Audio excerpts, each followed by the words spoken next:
So welcome back in my channel. This is Ate Rich at sa video na to ay pag-uusapan natin ang isang bagong loan application ngayong 2024 na makakahiram ka raw hanggang 30,000 pesos at babayaran mo daw ito in 61 days at makukuha mo raw ito ng buo. Totoo nga ba ang ino-offer ng isang loan application na ito?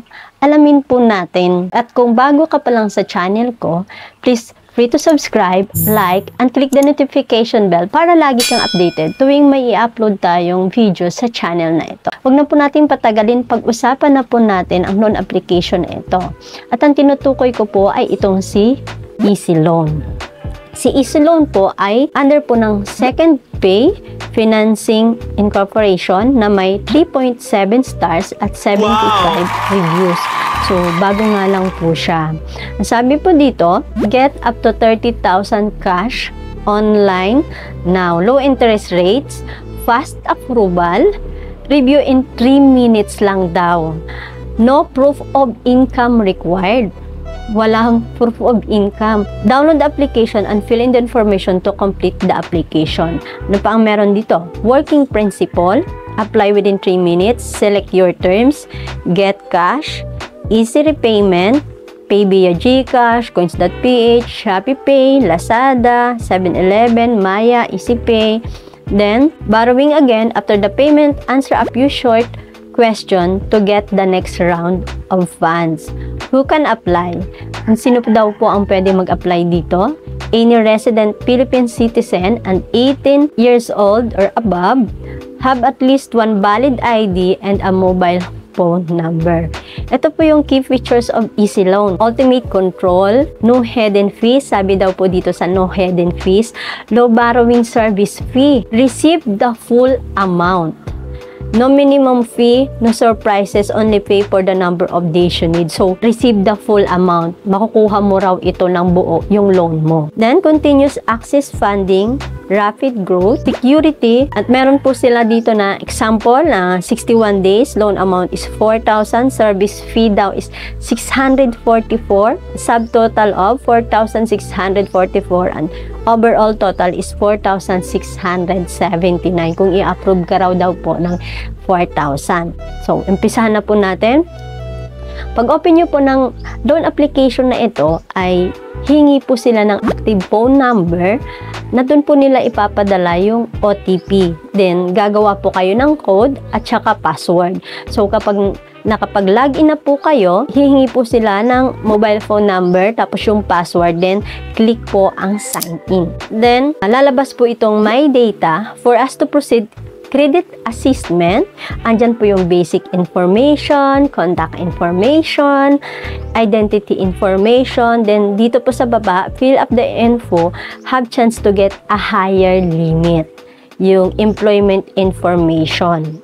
Then, dito po sa basic information, andyan po yung gender, date of birth, region, city, home address, then marital status, email, tapos hingi rin po sila ng backup phone number, and then dito po sa baba, do you own this phone? So, katulad po ng tala na nagtatanong din po sila ng kung ikaw ang may-ari ng cellphone na gagamitin mo sa pag-loan. Sa tala po kasi, ay kaya sila nagtatanong kasi isang cellphone, isang account lang po. So, kung gagamitin mo ang cellphone na ito sa pag-register po ulit, na naka-register ka na ng isang number sa phone na yun, ay hindi mo na ito pwedeng gamitin. So, dito po sa Easy Loan ay nagtatanong rin po sila ito kung ikaw daw po ang may-ari nitong cellphone o hindi. Para siguro po doon sa mga basic information, sa mga information na makakuha nila dito sa cellphone mo. Kaya nila ito tinatanong.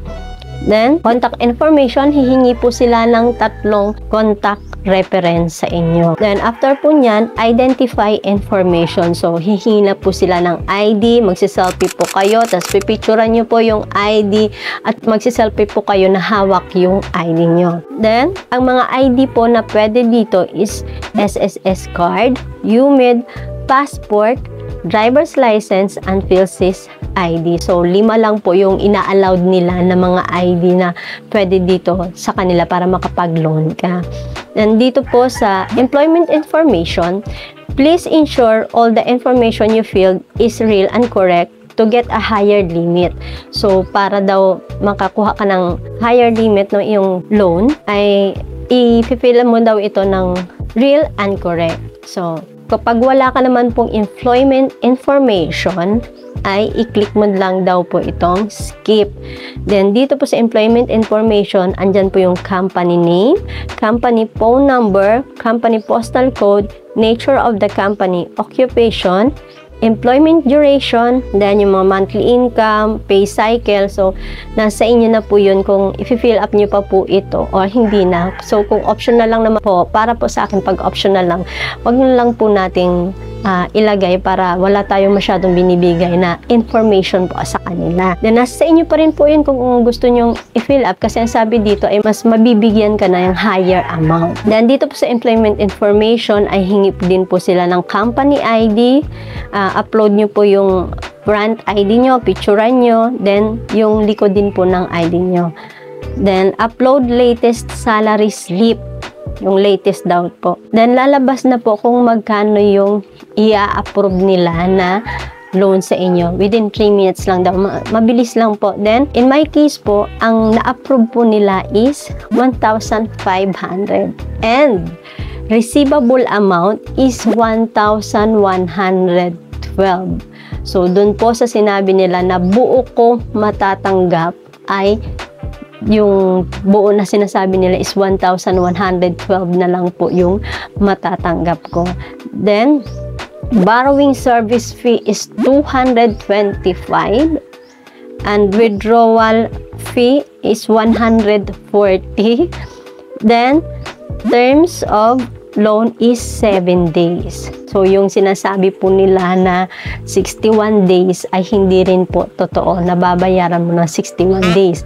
At hindi rin totoo na makukuha mo ito ng buo. Kasi yung 1,500 is 1,112 lang ang matatanggap mo. Kasi sabi po doon sa application nila, na about application nila is 1,500 to 30,000.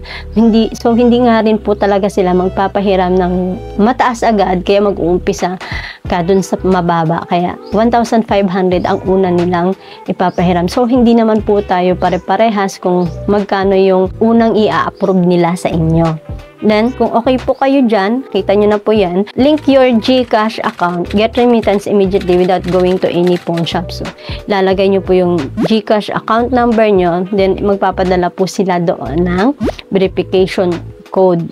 Then, kung okay po kayo doon, click natin itong get code. So, yun po ang meron dito kay Easy Loan na parang sa umpisa nagpapakita sila ng encouragement na para ikaw ay maengganyo na mangutang dito sa kanila dahil makukuha mo daw ng buo o yung ilo-loan mo tapos maliit lang daw yung interest at babayaran mo in 61 days. Pero hindi naman totoo kasi ayon dito sa nakita po natin is 7 days lang bago mo bayaran yung niloan mo at hindi mo rin makukuha ng buo.